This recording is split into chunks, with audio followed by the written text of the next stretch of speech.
Welcome to Crypto Simulation Theory. I'm the Gaussian Snake. Tonight I'm going to do a general crypto market update. We'll talk about Bitcoin, Ethereum. We'll talk about stable coins, altcoins, so you can get a general feel for where we're at this week with crypto. Just as a reminder, nothing in this video is financial advice. Also, if somebody could please comment and let me know, I'm trying something a little bit different with showing my screen tonight, trying to make the images less blurry, and I think I may have succeeded at that. So if someone could just confirm that for me in the comments, I would greatly appreciate it. Let's go ahead and get started. So I'm going to pull up Bitcoin to start. So let's throw this in the corner. So I can see, at least on my screen, things do look a little bit clearer. So if someone can just verify that, unfortunately, I guess you have to kind of see my tradingview.com stuff, right? So, all right, without further ado, what's going on with Bitcoin? Well, we did have a little bit of a pullback this week. Not totally unexpected. I still think we're going to break through 100,000 by the end of the year and possibly even go higher than that. But, just seeing what's happened in the past when we've encountered some resistance, usually you're not going to just fly right to the sky afterwards. So granted, this week is fairly new. I think we should kind of zoom out and look at the bigger picture. Let's start by looking at some moving averages. So I'm going to turn on a few of my favorite moving averages just to kind of, see where we're at and what's going on. I mean, you got to admit, this still looks really, really bullish, right? So like I have all the moving averages that I like to play with on right now. So just as a reminder, I create my own whole moving average ribbon. I use the whole moving average because it's less lagging than a simple moving average. So I have the 10 here in purple. The yellow is the 20. The green is the 40. The blue is the 50. The white is the 100, and the red is the 200 week. So these are all weekly moving averages. People are freaking out on crypto Twitter, but is there really anything to freak out about? I mean, so we got rejected by 100K. It's a really big psychological price point. And, I mean, I had a thought that maybe we just slice right through it. That didn't happen, but it's okay. We hit resistance on it, and we're now below the 10-week whole moving average. This could change, of course. We could get back above it, but we need to look under the hood to get a better idea of kind of what's likely to happen. Something that I looked at earlier today, I wanted to share with you, was the Bollinger Band. I haven't really looked at this in a little while. I like to usually overlay the Bollinger Band with a Gaussian channel. The Gaussian channel, on the weekly didn't look real good. I mean, to be honest with you, right? It was widening, but that's just a reflection of this crab trend. Now that we've gone up, the Gaussian channel should constrict again and head back up. Not unusual at all for that to happen during a bull market. So far this bull cycle feels kind of like an exaggerated version of 2017. To me, feels very similar to that. You can see that we rode the upper boundary of the Gaussian channel. The Bollinger Bands for a little while, and now we're kind of coming out. Usually when that's happened in the past, there's been some consolidation that's happened. On the first leg back in October, we got a little bit of consolidation, but mostly green candles, right? And then we went up and went sideways throughout December. So, and then when this happened again in March, we went sideways for much longer. So we could be entering one of those brief sideways periods. It is possible. Of course, it's also possible we slowly grind a little bit higher. Yeah, we don't know how this weekly is going to close, but it definitely seemed like we needed a little bit of time to cool off. One of the things that I really didn't pay close enough attention to, I think, was what was going on under the hood with Bitcoin. So we're going to take a better look at that. This parabolic leg could be slowing down a little bit too. Like if you look at the SAR, this was very strong in past videos that we've looked at, but right now the SAR could be reaching, let me turn off the Gaussian channel. The SAR could be reaching kind of a critical point, maybe where it starts to slow down a little and we start to see an inflection on it, meaning it starts to kind of go this way, and lead to a leg of, further longer consolidation, maybe in the beginning of the year at some point. That's just a possibility. Honestly, who knows, right?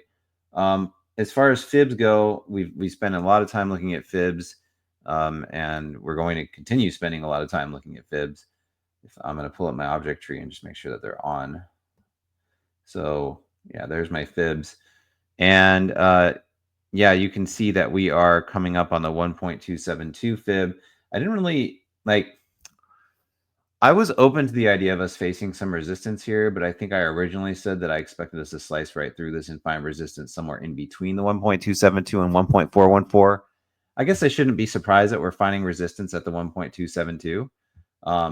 So, you know, we didn't even get to it, which was a little surprising to me. I thought we'd be at 100,000 by now, and I thought this week was going to open explosively. It could still happen, right? But yeah, we are retracing, and it's possible we do something kind of like, you know, here, right? Something like that could happen where we just kind of go sideways for a little bit before we blast off on another leg up. So I don't know if I would make that my base case just yet, right? But it's definitely something that I think could happen based on what's happening with Ethereum and altcoins. You know, I'm not really going to be doing too many Bitcoin centric videos as we get through the bull market. I'm going to want to look at across the whole market. But of course, I'll spend a lot of time on Bitcoin, but everything is interconnected. So let's go ahead and look under the hood. I've got the stochastic oscillator, which is a really useful way of telling when things are getting overheated, and they're already overheated. But that's just the bull market for you. They can stay up here for quite some time. Like you can see that we back in January 2023, we stayed at pretty elevated levels like for 3 months, and then that before we had a nice dip, and then tried to come back up in June, and then hit the bottom of this channel again in October 2023 all the way to January.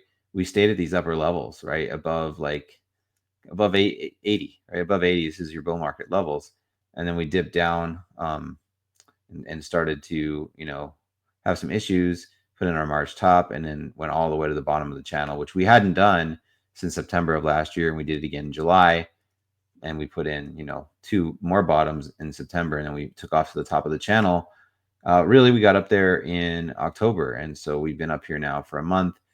So just based on past data, it's reasonable to think we could remain up here probably at least through the end of December, maybe early January, before maybe Bitcoin cools down in a more substantial way. I don't think we're going to be coming down to like 68K. I've seen some ridiculous calls. I don't think that's going to happen right now. I think there's a chance we might float around in the 80s a little bit. But I don't really see this being like a pullback that lasts for months and months on end. We already went through that.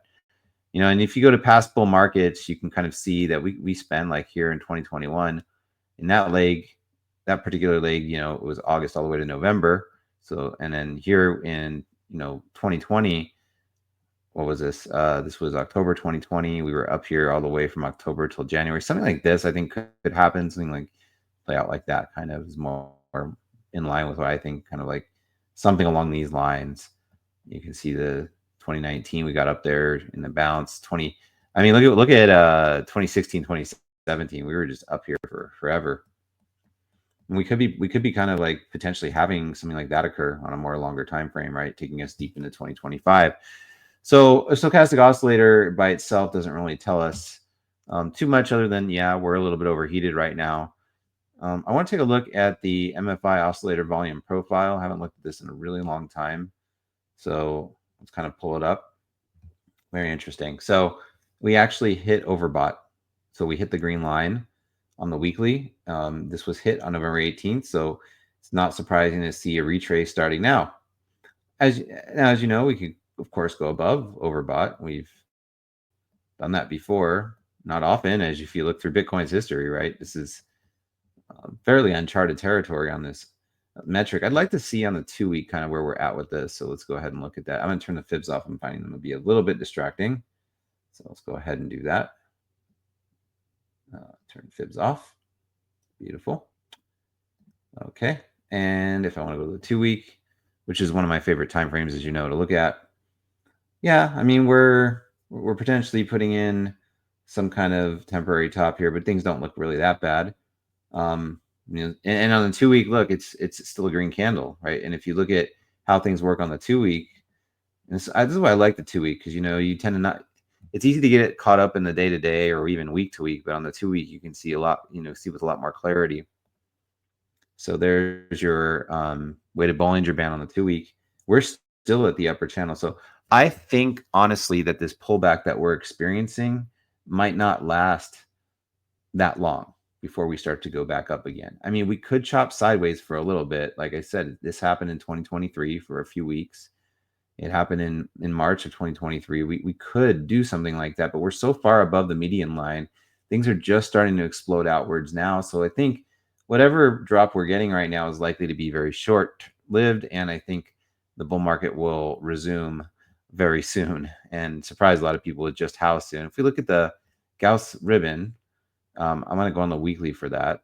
Give me a second. Sorry to flip around on these time frames, but these are the most two useful time frames for me. Our Gauss ribbons actually flip green.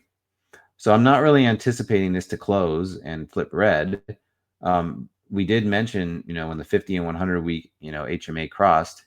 I have a lot of video receipts. You can go through all my old videos. We're getting very bullish around this time and saying, okay, likely there's a pump coming because we always pump and then dump, and that's just typically what happens. We got above that 100-week HMA. I predicted on this channel that we would get above the 100-week HMA, and that's exactly what we did.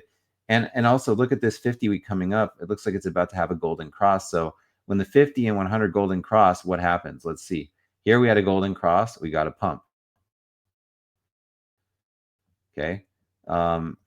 Here we had a golden cross in July of 2020, mania. Okay. Golden cross in April of 19, mania. Okay. Just to show you kind of like what's likely to happen here. Got a golden cross in June of 2015. It was just a little bounce, not much, right? Let's go back. Golden cross in 2012, mania. Okay, so what is the probability of what's going to happen, in the coming few weeks to months is mania. We're likely to see a very aggressive rise, especially into 2025. So whatever, to me, this is like, okay, loading zone. If you're buying Bitcoin, which I'm not, but if you were, looks like a really good opportunity to buy. Something else I'd kind of like to look at now that we're, in mania season, there are some indicators that I wouldn't even bother with, honestly. Or I say we're in a bull market. This isn't quite mania yet. That I would, I normally wouldn't look at, like during a crab trend or something like that, but I want to look at them now. One of the things I want to look at with you is the high cycle top, and I want to kind of see where we're at with that. So, excuse me. Well, right now the orange, which is the 111 day simple moving average, is at 42.6K. The 365 by 2 is at 55.6K. So when these moves start to get more aggressive, you're going to see the 111 day curl up towards the 365 by 2. And that is generally where you're going to see your pi cycle top occur, somewhere in that range. It's not hard to imagine this occurring in Q1 of 2025.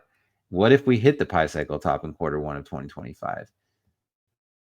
It's gonna be, is it gonna mark the market cycle top like it did in 2017 when that, okay, now this happened after the cross. The cross was, back here in June, and it took till December. So six months till the pi cycle top was called. So, let's say that we make this cross in like February, for instance.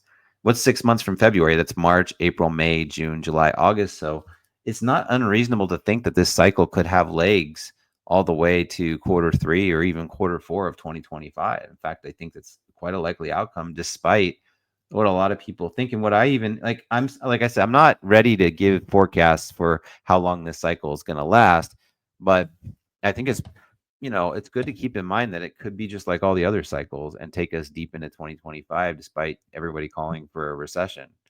Recessions don't happen when people are calling for them. Usually it doesn't work like that.